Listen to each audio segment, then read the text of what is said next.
প্রতিনিধিদের সাথে বিভিন্ন সময়ে তাদের সাথে কিছু মত বিনিময় এবং আমাদের এই ভাঙ্গন কবলিত এলাকার মানুষের যেই ভাঙ্গন রোধের যেই লড়াই যেই সংগ্রাম, সেই সংগ্রামের অভিজ্ঞতা থেকে আমি যেটুকু বুঝেছি যে এই আমাদের ব্রহ্মপুত্র এইটা একটা সময় নাকি ছিল যখন এর প্রস্থ ছিল 5, 6 বা 7 কিলোমিটার, সেই ব্রহ্মপুত্র এখন কোথাও কোথাও 15 কিলোমিটারে দাঁড়িয়েছে।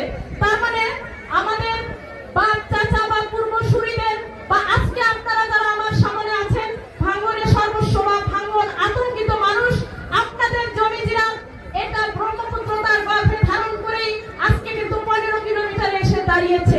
তো আজকে আমরা যখন বলছি স্থায়ী সমাধান চাই, সেই সমাধানটা আসলে কি হতে পারে?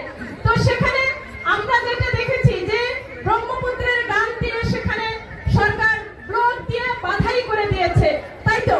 এখন আমি আমার এটা জাস্ট আমার মতামত বলছি আপনাদের কাছে, আমরা যদি সরকারের কাছে এই মুহূর্তে যদি পূর্ব তীরে আমরা যদি ব্লকের ব্যবস্থা করার কথা বলি, স্থায়ীভাবে যদি বেঁধে নিই, তাহলে আমার পূর্বপুরুষের বা আমার যেই বসত ভিটা জমি জিরাত এখানে লক্ষাধিক বিঘা পরিমাণ যে জমি এখানে চলে গেছে, সেই জমি আর কোনোদিনও উদ্ধার করা সম্ভব হবে না যখন আমি স্থায়ীভাবে এখানে একটা ব্লক দিয়ে দিব। তো সেই ক্ষেত্রে বিকল্প কি ভাবা যেতে পারে সেই বিষয়টা যদি আমরা একটু চিন্তা করি। কিছুক্ষণ আগে রাজীবপুরের আমিনুর ভাই বলেছেন যে ওনারা হচ্ছে বান্ডার দিয়েছিল, সেখানে সেই তীব্র স্রোতের মাঝেও সেখানে ভাঙন রোধ হয়েছে, চর করেছে, সেখানে আপাতত তারা সেফ আছে। তো আমরা মনে করি যে পানি উন্নয়ন বোর্ড ওনাদের হিসাব মতো বলছে যে 1 মিটার জমি রক্ষায় নদীর পার রক্ষায় ব্লকে খরচ করে তারা 12 লক্ষ টাকা।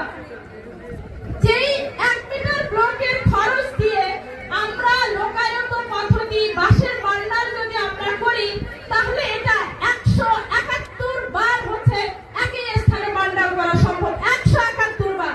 আপনারা বিষয়টা চিন্তা করেন যে ব্লক কিন্তু একবার দিয়ে 12 লক্ষ টাকা খরচ করছে, সেখানে আমি 171 বার বান্ডার করতে পারবো। তার মানে কি প্রতি বছর বান্ডার করতে হয় না, মিনিমাম 2 বছর লাগবে একটা বাঁশ পচে দেওয়ার জন্য, এবং সেখানে জমি পুনর্গঠন হবে, ভূমি উদ্ধার হবে।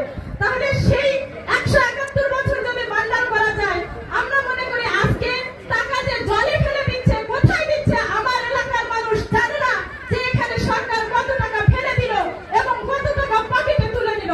কিন্তু যদি এই বান্ডার পদ্ধতিতে আমরা যদি নদীটাকে চর করে প্রতি বছর এটাকে যদি বান্ডার প্রক্রিয়ার মধ্য দিয়ে নদীটাকে যদি 15 থেকে আমি যদি সেটাকে আবারও 7 কিলোমিটারে নিয়ে যাই, তারপরে যদি আমি স্থায়ী কিভাবে সেটা সুরক্ষা করা যায় সেই জায়গাটা যদি দাবি করি, তাহলে কেমন হয়? আমি শুধু ভাবার জন্য বলছি ব্যাপারটাকে, অন্য কিছু না। আমরা অবশ্যই 100 বছরের ক্ষুধা, 100 বছরের কষ্ট বুকে ধারণ করে এই মুহূর্তে ভাঙন বন্ধ হোক এটা আমরা চাই, এখনো চাই। কারণ এখন যদি আমরা ব্লকের ব্যবস্থা না হোক, এমার্জেন্সি বরাদ্দ দিয়ে হোক আর যেভাবে হোক, এই মুহূর্তে প্রথমত ভাঙন ঠেকাতে হবে, দ্বিতীয়ত কি করে টেকসই সমাধান করা যায় তার চিন্তাটাও আমাদেরকে করতে হবে। আমরা মনে করি এভাবে একটা চিন্তা করা যেতে পারে। সেই জায়গায় আমরা একটু ভেবে দেখতে পারি যে ব্লক নাকি আপাতত বান্ডার দিয়ে আমরা নদীকে সরিয়ে নিয়ে আমাদের জমি উদ্ধার করে তারপরে সেই নদী একেবারে